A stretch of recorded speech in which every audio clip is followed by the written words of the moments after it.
The fact that I still care about being Jewish is embarrassing. I should just be a guy. But this feels like a stain on our history. And it feels like it's changed what being Jewish is. Because what being Jewish is isn't Israel. Judaism has existed for 4,000 years. This is a country for 75 years. People in my life are gonna be mad at me about this, but I'm saying this because I am Jewish. I feel like I'm here to be lectured, not. Shut up. That's not nice. You can't talk that way. Turns out one of the biggest mistakes comedian Adam Friedland can possibly make is try to reach the humanity that doesn't actually exist in Democratic Congressman Ritchie Torres' heart as they were discussing the barbarism, the genocide, and the ethnic cleansing that's currently taking place in both Gaza and the West Bank. Ritchie Torres had absolutely no empathy, even as he was speaking to a host who happens to be Jewish. So this might have something to do with it. Let's put this graphic up, which shows you just how much money this New York congressman has received from the Israel lobby, nearly $1.6 million in his pretty short political career, to be quite frank. So with that in mind, let's just go to this interview, which spanned a variety of topics. I should be clear, they didn't just talk about what Israel is up to, but I'm gonna focus on the issues pertaining to anti-Semitism and the genocide in Gaza. So here's Friedland basically explaining how he believes that anti-Semitism is rising in the United States, not because people are just hateful, but due to Israel's actions against the Palestinians. Take a look. I think hatred of Jewish people has exploded in this country. And I think it's because it's of our support of what looks to be an absolute brutality. And I think that you think that's a justification for anti-Semitism? Here's the thing: you think Israeli government policy is a justification for anti-Semitism? My view is there's no justification for anti-Semitism. I think that there's zero justification for anti-Semitism. Okay, you're deflecting again. I'm not deflecting. That's my position. What does it look like to have a flag with a Jewish star and I'm Jewish, and for kids to be starving right now? And why is my government? I don't want to do this fight. Let's not do like a yelling at each other thing. I really just, for me, I had the experience of. It just sounds like you're justifying anti-Semitism, which making me feel like. Are you crazy right now? Okay.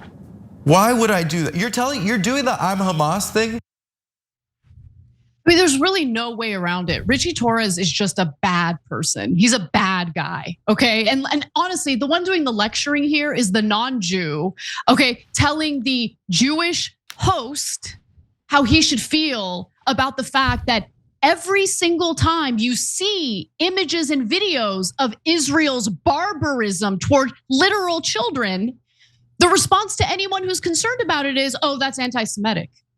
Yeah. That's anti-Semitic. It's anti-Semitic to be concerned about innocent children being butchered by a government. Yeah. Go ahead, Cenk.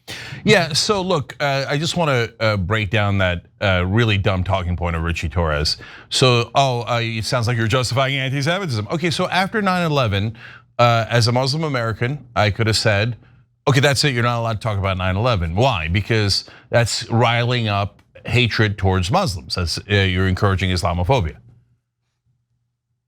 And that would have been mental because 9/11 did happen and people were going to talk about it. Right? Now, that doesn't mean that 9/11 happened, so hence you should hate Muslims. No, but do I understand why people mistakenly ascribe that to all Muslims? Of course I do, because I'm not a moron or pretending to be a moron for money like Ritchie Torres. I know that after 9/11, a lot of people were going to be super pissed at Muslims. And then your job is to say, hey, not all Muslims, etc., get them to rational, but then not to defend the people who did it, but to go after the people who did it. But if you say, no, if we go after the people who did 9/11, that would be Islamophobic. And in this case, there's Ritchie Torres is saying, if you're gonna try to stop Israel, and not violently, not anything, just can we not fund? Can we not proactively finance their genocide? He's like, well, if you're complaining about the genocide, then that means you're an anti-Semite. Yeah. Okay, yeah. And so that's what $1.6 million will buy you, an idiot propagandists like Ritchie Torres. Soulless. That's what really stood out to me about Ritchie Torres in the context of this interview. So, as the back and forth on this topic continued, Friedland, I thought this was an important moment, explained how he himself used to identify as a Zionist, and then he ended up living in Israel and experienced some things that enlightened him. Take a look. I lived there. I don't intend to be mean, so. Sir, I lived there when I was 18, and I grew up a Zionist. And we were told, and our whole community in this country is told, that we have to defend Israel and love Israel because it'll stop the Holocaust. It will stop another Holocaust from happening. And my dad was born in 1951. That was 6 years after these atrocities. His friends' parents, he knew these people that had been through this hell, these skeletons. And it terrified us. And the understanding in our community is that we have to defend Israel. But I lived there, and I went to a settlement at the end of my year there, and I looked down the hill at a Palestinian village, and I saw how they lived, and I turned back and I looked at the settlement and saw how they lived. And people live in a world where they're demeaned and dehumanized and surveilled constantly by people and this isn't in Gaza, by people in SWAT team outfits with semi-automatic weapons, and that's what the world is seeing. See, this is why I can't stand Israel defenders, just defaming the entirety of the Jewish population by saying that what's happening right now in Gaza is being done on behalf of the Jewish population, in the name of the Jewish population, because it's not about the Jewish people at all. I mean, I listen to Friedland there and what he's saying, and this is a man with a heart and a soul, and he knows that there's injustice and he's speaking out against it. So to do what Netanyahu and the IDF is doing in the name of Jewish people overall is one of the most disgusting and defamatory things I have seen in modern history. Yeah, so this is a perfect example of how it's not about religion, it's about a government, right? Because you have a Jewish person saying, I don't want anybody to do this in my name, and he's being a wonderful, decent, moral person. And you have a person who is representing Israel who is not Jewish, saying, no, Israel should get to kill all these people, and the people who are being killed are guilty, and the people doing the killing are not guilty, right? And so why is he saying that? Is he saying that to protect Jews? No, as Adam is pointing out, no, he's actually putting Jews in greater danger. And one of the reasons that he's putting them in greater danger is because he's saying, if you criticize the monstrous actions of Israel, that means you hate Jews. An attack on Israel is an attack on all Jews. All Jews are then responsible for all of Israel's actions. But that's nuts, because no one in the Israeli cabinet called any of my Jewish friends or family. They didn't. It's not true. They're just using Jews as human shields. So no, you can't, if you criticize Israel, that means you criticize. Okay, then again, back to 9/11. It's so, can you imagine? Israel's doing something terrible, Al-Qaeda did something terrible. And by the way, Israel has so far killed 20 times the number of people Al-Qaeda killed on 9/11.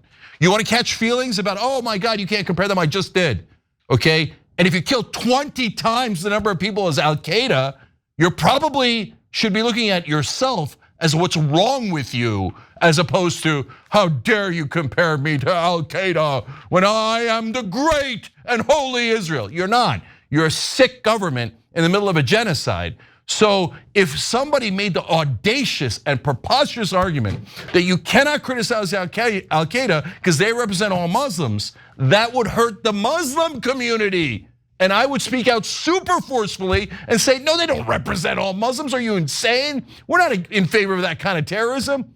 But here people are saying, no, the non-Jew is telling the Jew, hey, you know what? Israel represents all of you, and you're all responsible for Israel's actions. He's like, no, I'm not, I'm against it. He's like, shut up, Jewish person, I'm telling you what's right. It's insane, it's ludicrous. Yeah, it is. So finally, despite the fact that Friedland explained what his own personal experiences in Israel happened to be, Ritchie Torres basically took it, threw it in the trash. And even after the interview was technically over, they still engaged in a bit of a back and forth. The cameras were still rolling. And while it was awkward, I think it's worth taking a look at it. We could have talked about so much other. No, I think you had an agenda to speak about this. I didn't have an agenda. I really did. It's your number one topic. It's not my number one topic. It's just not. It is your. It's not my number one topic. It's not my number one. Well, then I'm happy. I was not elected on Israel.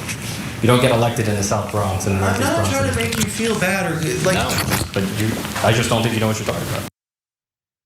Yeah, I don't think you know what you're talking about, Ritchie. Okay, you're the one who's literally paid to say and spew the bile that comes out of your mouth. Yeah. And for him to lecture Friedland is just, it's disgusting. I feel bad because you could tell Friedland was really thinking that they could have like a real exchange here, but you can't really have a genuine exchange, a sincere conversation with a robot, with an empty suit, with someone who's just, I don't know, soulless. I look at Ritchie Torres and I see soulless. Go ahead, Cenk. Yeah, so last couple things here. This is old school versus new school too. So the new school is, I don't care that I'm from Turkey. Adam doesn't care that he lived in Israel. We're all just trying to do the right thing, right? So if the Turkish president is, attacking democracy, which he is, we call him out. Why? Because we're Americans. And we got no dog in that fight. And our job is in news is to be unbiased. Adam's doing the same thing for Israel. You know why? Because he's an American. And so that's why we protect our Jewish American brothers and sisters and do not make the mistake Ritchie Torres wants you to make and AIPAC wants you to make and assume that all Jews agree with the heinous actions of Israel. But so why does Ritchie Torres care about that? Because he woke up like, gosh, he woke up in the Bronx and he's like, oh God, Israel, I'm just dying to protect Israel no matter what. Even if they do a genocide, I can't wait to support them. No, it's because he's corrupt and he got paid $1.6 million. So the core of this issue isn't even Israel, it's money in politics. Because Ritchie Torres will do anything for money. So if you think he's not selling out to the drug companies, the oil companies and all those, he sells out to everyone. And if anyone else gave him if Sweden gave him 1.6 million, Botswana gave him $1.6 million, he'd be like, oh, of course, the great people of Sweden, and anybody, they should be allowed to murder anyone they like. And if you are criticize them, you're anti-Swedish. Okay? He would say it, of course he would say it. He gets paid to represent his donors and not his voters. And finally, that leads to the Bronx comment. He's like, oh, the Bronx is not really an issue in Israel. I'm not doing this to win. No, of course it's not an issue in Israel, in the Bronx. But why do you keep talking about it nonstop? You're one of the top congressmen to constantly talk about Israel, okay? And how does it help you win an election? Not by getting voters, you know how it helps you, by getting the money, Lebowski. And so the money comes in and you use that money to lie to your voters, to trick them into voting for you. You never talk about Israel because your voters wouldn't like that. Instead, you tell them other lies that you bought with the AIPAC money.